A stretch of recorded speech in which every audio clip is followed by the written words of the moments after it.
Welcome to Learn to Live Stress-Free. This is Christine Wright with Dr. Robert Wright, Jr. of www.stressfreenow.info. Hi, this is Dr. Bob, the Stress and Pain Relief Doctor. I am here in front of the Harriet Tubman statue in Harlem with the lovely Vienna Carroll, who is, among other things, a songstress and a historian. Too many more things than that, right? Yeah. We all are. And so today, we're continuing our series about the Black sailors that help free Black people on the road to emancipation. We're still on the road to freedom, even though this is 2023. So, Vienna, I want you to introduce yourself briefly to our audience. Some of the people may not have seen the previous two videos. So go. My name is Vienna Carroll, and I sing. I'm a historian and a playwright, and I use my art to share African American history. In particular, the antebellum, the time before the end of slavery, to show and to demonstrate and to share how we freed ourselves from slavery and to put us in the center of our own freedom story.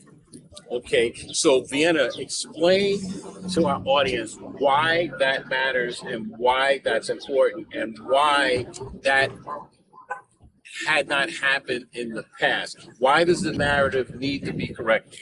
Okay, so the previous narrative has us as victims and being moved here and back and forth, and people need to take care of us, and we're substandard, and we can't think, and what has developed are a few phrases about who we are as a people, and this is completely untrue. It's not good for other people, but specifically, it's not good for us to be so separated from our own history and our own greatness and brilliance. It comes through, and greatness and brilliance comes through in art, in sports, but in history and in our place in the world and what we have contributed. It doesn't as much at all, and it hurts everyone. For that, I'm particularly interested in my own people and how it hurts us when we repeat the phrases like "we're crabs in a barrel" and "we don't stick together" and "well, we just couldn't" and the white people wouldn't let us and we, and so forth. That's not true. But what it is deliberately excluded what we did for ourselves and how we manifested, even though it keeps coming up, like Tulsa, Oklahoma. Okay. So we have lots of history about how we did for ourselves and how successful we were, and then it was burnt down, deliberately burnt down or destroyed. You see it happening now. The organizing for the vote, and how Black people, when we get together, we can turn the tide 100%. And so they are doing everything in their power to keep that from happening. All the gerrymandering and the stupid laws about you can't have a bottle of water when you're in line to vote or whatever that Right, is. that's in Georgia. And so we just saw recently what happened in Tennessee with the two legislators. But I just saw a news report while I was in London saying that Republicans are now working to disenfranchise college students because they don't like the way they're voted. So because the preponderance of college students tend to vote either independent or Democrat. So they are working on changing the laws to game the system so that, a person's in college, they can't vote on their campus the way they they can now. And I do remember a time when college students could not vote wherever they were going to school, like in the 60s, et cetera. And then I forget what year where it was changed that it allowed college students to be able to vote I think depending on the state, they had a choice. They could vote wherever they were going to school. Because remember, you're going to school, you're there 8 months out of the year or 9 months, Right. and then you would be might be away when it's time to vote, and you couldn't vote. And during those times, there was no pretty much regular mail-in voting or anything like that, and they didn't have that type.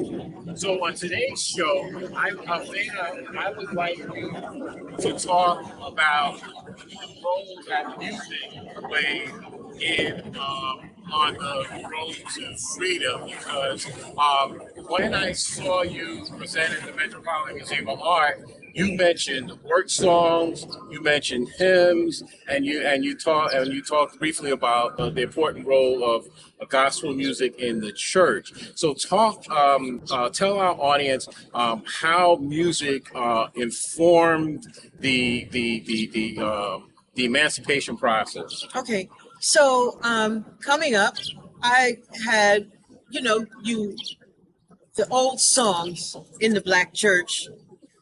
They were just so moving and wonderful to me. And I didn't think about them at all, except that they were moving and wonderful to me. And when I encountered them in my music classes or otherwise throughout my education, they were only presented to me that way, that they were for spiritual upliftment. And then as I got older, I came to understand that they were also freedom songs. But that's also part of that keeping us down narrative, that those songs were, like we were poor victims and we were just waiting to die and go to God, and in the meantime we were going to obey our masters and so forth, and sing pretty songs and entertain the white master. And so I came to understand, actually it was at Yale, Okay. in a class about early African American music, that I came across this spiritual singing with a sword in my hand. Okay. And I'm like, well, how was that song? What? And I kept that song for many years because I couldn't understand how it could be used. And I didn't have the history.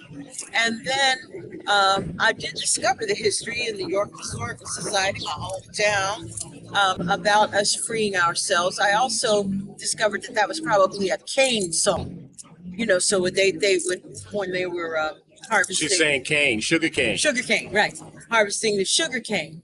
And I remember the beautiful ladies of opera, Jessie Norman and, sorry, no, it fell out of my head. That makes two of us, because I remember seeing Jessie Norman at Riverside Church, and then there was another famous opera singer that sang there, sitting in the front row, and I can't remember her name, but as soon as this broadcast is over, her name will pop into my head. Yeah, and they would talk when they were presenting, even though they were singing the song in a European way and not in the way that you would hear it in the field or on the farm. They would talk about, well, these songs were used as escape songs. And I had heard that. I kept hearing that. And I was like, what does that mean, as escape songs? And then I came to find out our escape stories. Ourselves, other than Ms. Harriet Tubman here and Mr. Frederick Douglass and a few other stars, I'm saying stars, but most people don't know about them, using those songs to warn people, stay down, or warn people, go on ahead, or they wanted religious freedom because there was, any effort that we made to think and be for ourselves was heavily, what's the word I'm Pushed looking for? down. Pushed down, supervised. So, and that included church. That included the word, because the word of God, the Bible, has many passages of freedom. I mean, some of them were so non-slavery like that they created a slavery Bible, I think, where they cut out some passages. Oh, I never heard that before. Yeah, I think they did. We'll have to look into that. Yeah. So they would supervise the services, but folks also, because they wanted to worship how they wanted to worship, they would go in the night and they would have these services in the woods so they could worship as they wanted and sing as they wanted, and and share in that religious ecstasy as they wanted. The black church was really very, very important in the Underground Railroad because they provided a home. They also provided a way to move if a preacher was on a revival. Okay. Yes, he could move people along. The AME Zion Church was really very active in the Underground Railroad. I think in Philadelphia, the AME Zion Church there has an active um, exhibit or installation or something like that. But the church was really very important. The black church in particular was really very important. And those songs, some of those songs, like for instance, there's no hiding place down there. So, you could sing that song, there's no hiding place down there. Well, I went to the rock to hide my face. The rock cried out, no hiding place, no hiding place down there. So that can be interpreted a lot of different ways. So it can be interpreted as, like, oh, I'm waiting for my spiritual upliftment and my final release when Jesus comes. Or it could be interpreted, you saw somebody and, the overseer's over there and they're not paying attention, but you saw somebody and you want to let them know, don't come any further. Just stay right where you are right now. And we'll come catch you later. You know what I mean? Yes. And a lot of So what you're those, saying was code. yes, Okay. absolutely. And a lot of those songs were like, because they want to snatch everything from us, and they want us to believe that narrative that we didn't help each other, that we weren't looking out for each other. That is completely untrue. And those songs are key to that because we're such a musical people. And all of American music comes from this, from real. You know what I mean? And You're not gonna get in trouble for saying that. I'm sure I am. Like they deliberately, at one point they deliberately said, "Oh, country music belongs to white people, folk music belongs to white people, and we're gonna have race records over here." Whereas, like on the plantation, said we were the ones with the violins playing the country music, playing the folk music. The rock and roll, Elvis Presley, at least he admitted where he got his stuff, Rosetta Tharpe, she's the queen of rock and roll. Yeah. Rock and roll.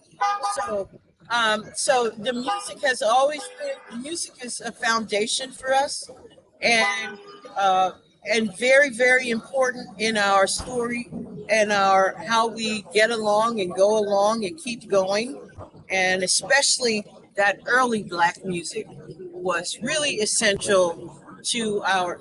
Harriet Tubman would give signals through her music, and they said that time at the Combahee River raid when she and the United States Colored Troops. We should talk about the United States Colored Troops. Yeah. When she and the United States Colored Troops rescued 800 people on June 1st, 1863 from slavery, that she sang a song so that they would come on out. Because she told them she was going to do that.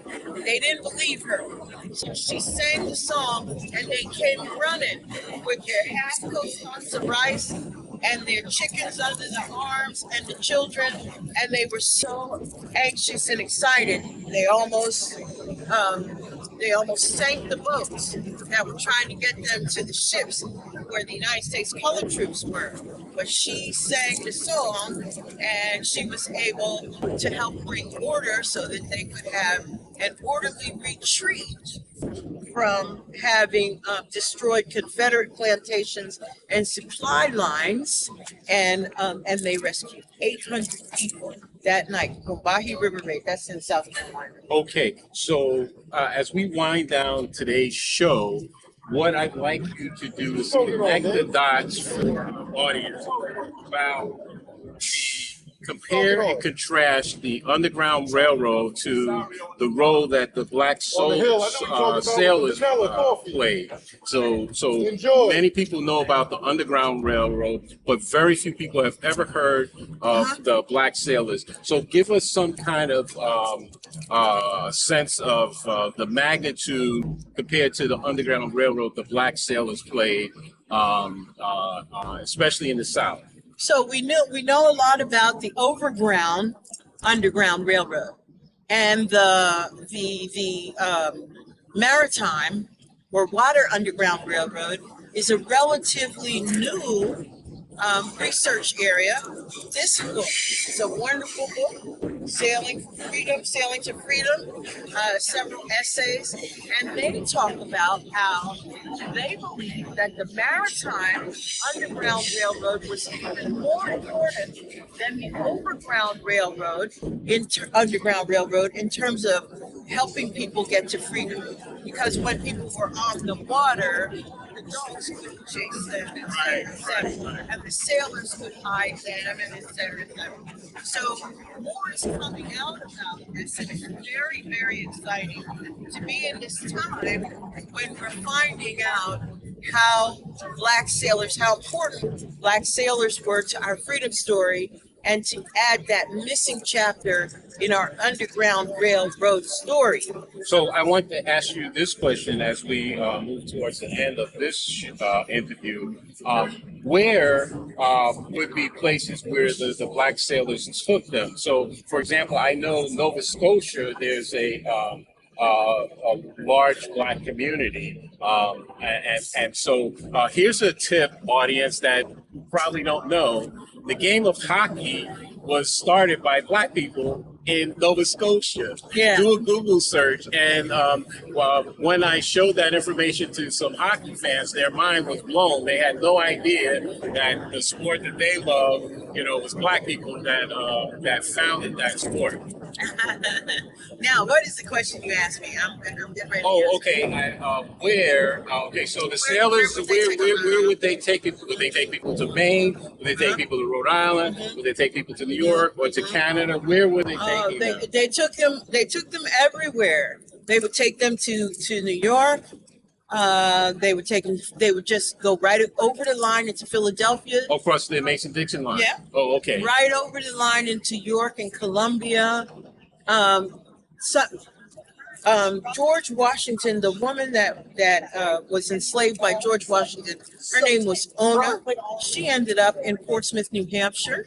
Okay. And anywhere there was a port, and they could take. So that's where they took north. Now, some people, interestingly enough, ran south. There's a sizable community in Mexico. If they were deep south enough, they would run south. If they would go south, But that's in the Maine. Anywhere in the north, they took them. Sometimes people didn't want to go far because they wanted to continue to work on rescuing their family. Okay. You know what I mean? But sometimes maybe they had all family members, or maybe they were alone, and they would go for Canada is always the place. They all went to Canada. No, they didn't. Many people went to Canada, but many people stayed right here. They came to New York and they settled down, or they went to Philadelphia, or they went just all up and down the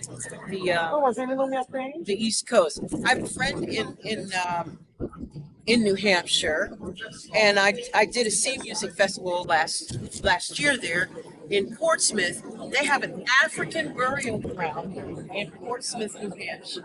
Okay, I understand in Cape May, New Jersey, there's something with black people. I don't know, and I didn't get the but it's part of the Underground Railroad.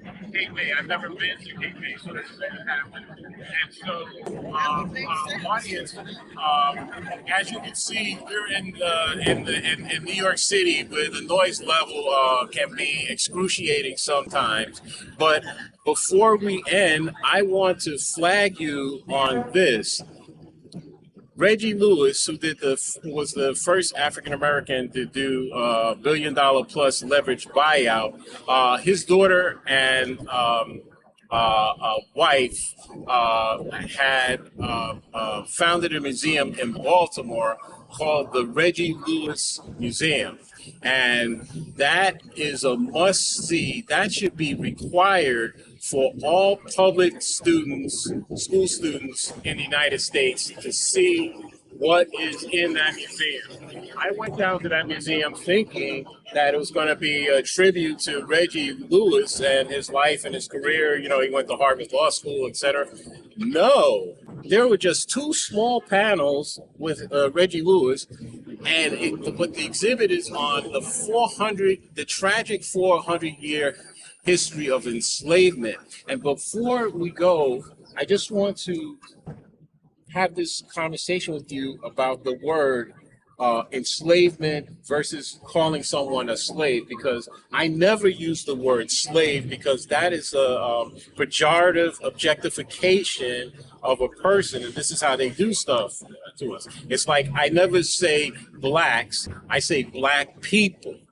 Right? It's different. Think about what happens in your mind when you say blacks or whites and versus black people or white people. And so I always say we were enslaved because when we were torn from Africa, we weren't slaves. We were people, and they stole us and did horrible things to us. And so we were enslaved. And so, what's your view on that? I think the language is really important. I think we are not at the center of the language. White people are at the center of the language, which is why we don't say white people do this and white people do that. And you know, we mostly say, oh, this was a black history or black something. Otherwise, it's just history. It's just women. Even in the description on the news, a woman got hit on the street. You're going to assume she was a white woman. You're going to assume that because we're centered in them. The United States is centered in white people and white supremacy and the white narrative. And so when that changes, that makes such a difference because then all of a sudden we're not here off to the side, not telling our own story, or our story is not being included because we're all hyphenate Americans, except for them who are American. Okay, so I'm not going to take the bait on that one. So Vienna, tell our audience how they can get in touch with you should they want to have you come speak or connect with you to answer a question. So my name is Vienna Carroll. Vienna like the city or the cookies or the sausage. And 2 R's and 2 L's, 2 N's, 2 R's, 2 L's. I'm on all of the social media at Vienna Carroll. Instagram, Facebook, my website, Vienna Carroll.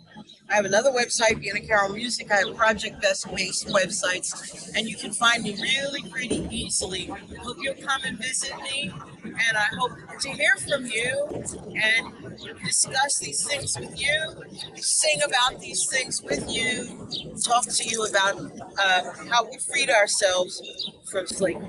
And I hope, audience, that you have the opportunity to see Vienna's work in person. Should she do another play or musical, or she have a performance? You were down recently at Cooper Union, right? Right. You did a show down there, and I did not catch that. So what final or key idea would you like listeners to take from today's show?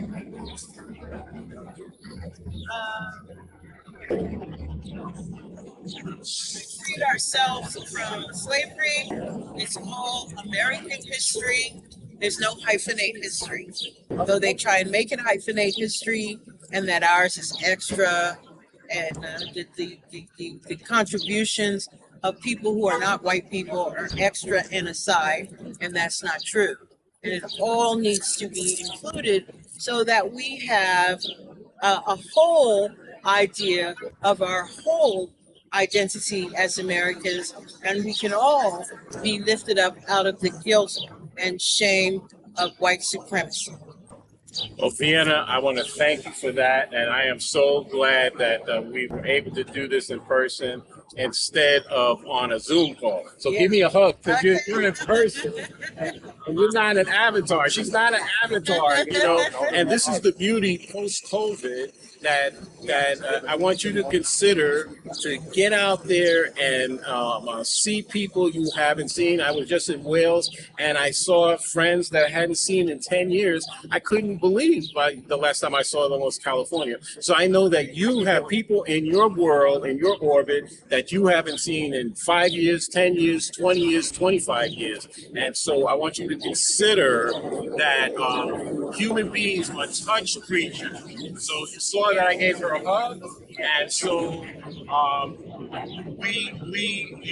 immune system is boosted, our mood is boosted, and that is just an innate part of who we are. So this is Dr. Bob, the stress and pain relief doctor, coming to you from the statue in Harlem, New York, with Harriet Tubman. And so we may continue this discussion at some point, because a group of people had contacted me indicating that maybe we'll take a trip up to Harriet Tubman's home in Auburn, New York. And so I have no idea where Auburn, New York is, other than it is upstate somewhere, but we'll be able to find it. So this is Dr. Bob. I want to thank you again, Vienna, for taking the time to be with me and in the place where I was born. So until next time, this is Dr. Bob from Stress Free Now podcast.